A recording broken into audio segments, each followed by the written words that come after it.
사람이 이 세상을 살아가는 데는 두 가지 길이 있습니다. 믿음으로 사는 길과 욕심으로 사는 길입니다. 대부분 사람들은 욕심으로 삽니다. 그런데 욕심으로 살면은 죽습니다. 망합니다. 욕심이 잉태하면 죄를 낳고 죄가 장성하여 사망을 낳기 때문입니다.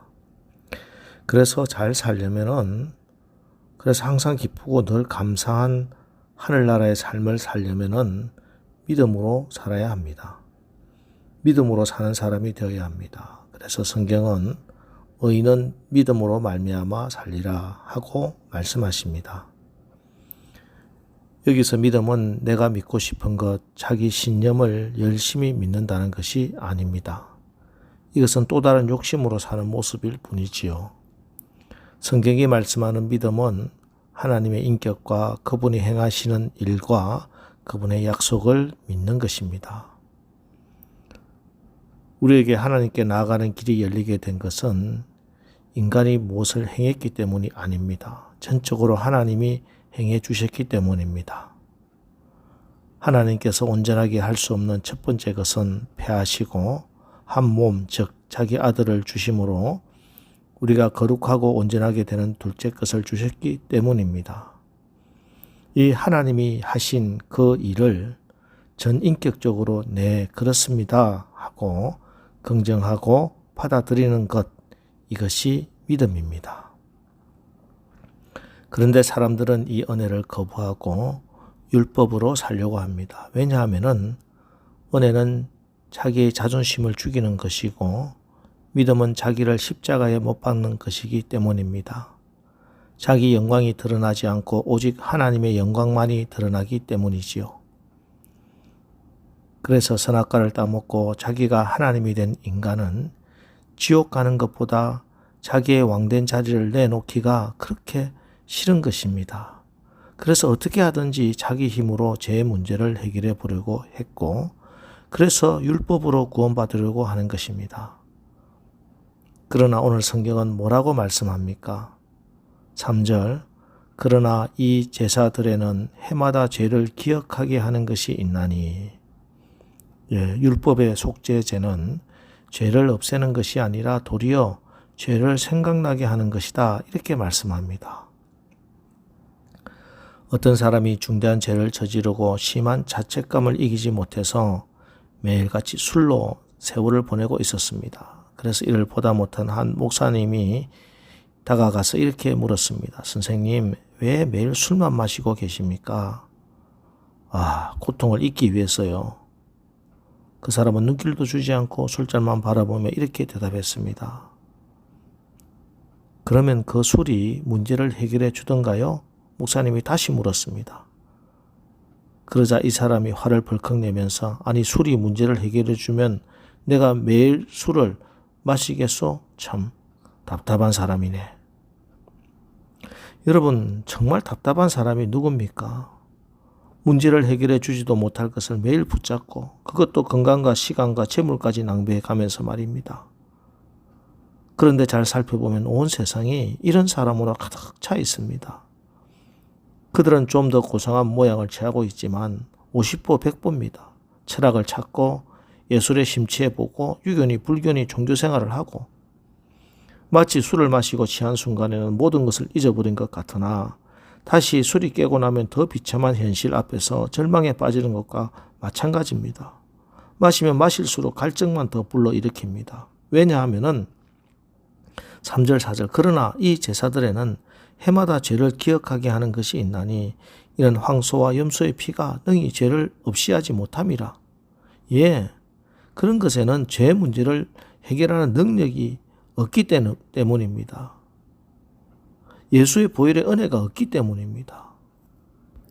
그러나 새 언약은 17절, 18절 또 그들의 죄와 그들의 불법을 내가 다시 기억하지 아니하리라 하셨으니 이것들을 사하셨은즉 다시 죄를 위하여 제사 드릴 것이 없느니라. 내가 다시 기억하지 아니하리라. 이보다 더 큰 복음이 어디 있습니까? 예수의 보혈로 드린 제사는 다시 죄를 위하여 제사 드릴 것이 없는 완전한 제사, 속죄를 위한 제사가 종결된 것입니다.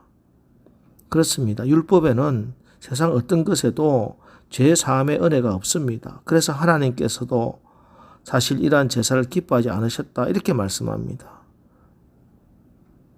그러면서 오늘 본문 5절 이하는 시편 40편 6절로 8절을 인용합니다. 시편 40편은 다윗의 시편입니다. 다윗은 시편 2절에서 40편 2절에서 나를 기가 막힐 웅덩이와 수렁에서 끌어올리시고 내 발을 반석 위에 두사 내 걸음을 견고하게 하셨도다 하고 죽었다가 살리심을 받았다 이렇게 고백합니다. 그래서 다윗은 감사한 마음으로 제사와 예물을 드리려고 했지요. 그런데 시편 40편 6절에 주께서 내 귀를 통하여 내게 들려주시기를 제사와 예물을 기뻐하지 아니하시며 번제와 속죄제를 요구하지 아니하신다 하신지라. 자, 이것이 오늘 본문 8절에 주께서 제사와 예물과 번제와 속죄제는 원하지도 아니하고 기뻐하지도 아니하신다 하셨고 이는 다 율법을 따라 드린 것이라 하는 그 말씀입니다.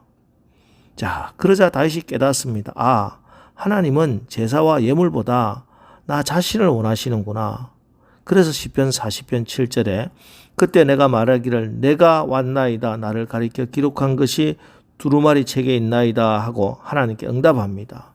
그리고 시편 40편 8절에서 나의 하나님이여 내가 주의 뜻 행하기를 즐기오니 주의 법이 나의 심중에 있나이다 하였나이다 하고 헌신을 다짐합니다. 자, 이것이 오늘 본문의 1차적인 의미입니다. 그런데 오늘 성령께서는 이것이 다윗을 예표로 그리스도에 대한 예언의 말씀이다 이렇게 가르쳐주고 있는 것입니다.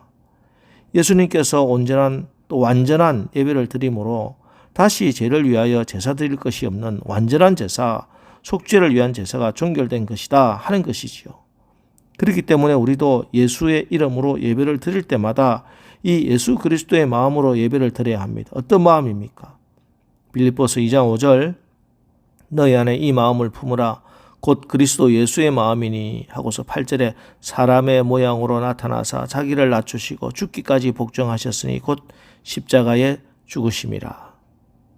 우리 주님의 삶과 죽음이 곧 하나님에 대한 완전한 복종이었으므로 그것 자체가 하나님께서 기뻐 받으시기에 합당한 완전한 제사였다는 것입니다.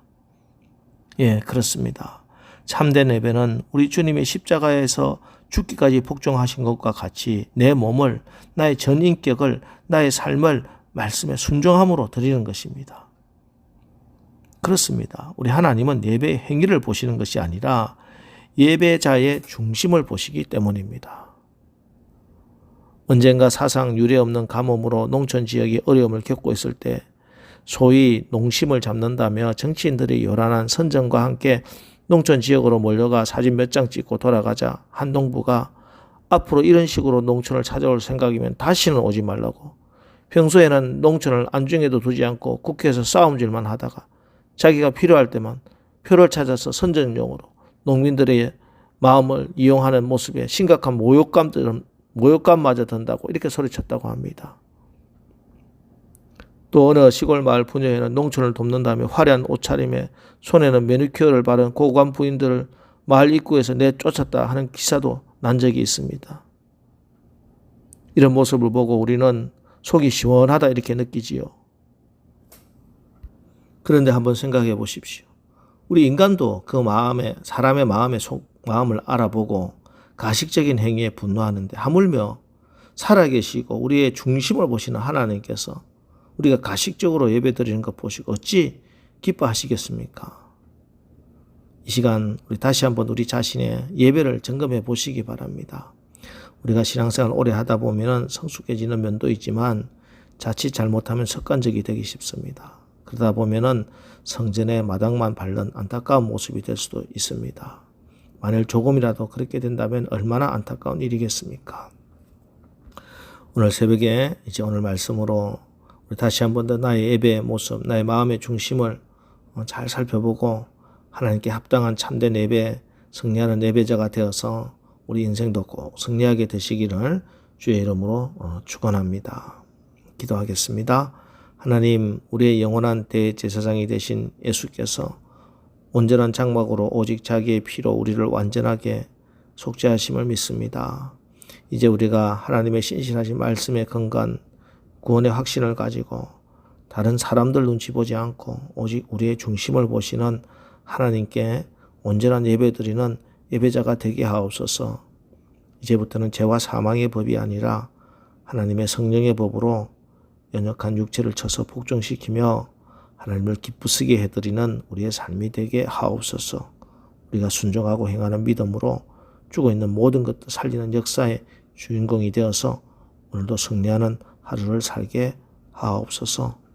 예수님의 이름으로 기도합니다. 아멘. 이제 오늘 하루도 어린 양 예수의 피로 속죄함의 은혜 가운데 내가 선 곳에서 예배자의 삶을 살아 승리하는 하루가 되게 하옵소서. 오늘 말씀 붙들고 우리 기도하고 나가겠습니다. 우리 기도하겠습니다.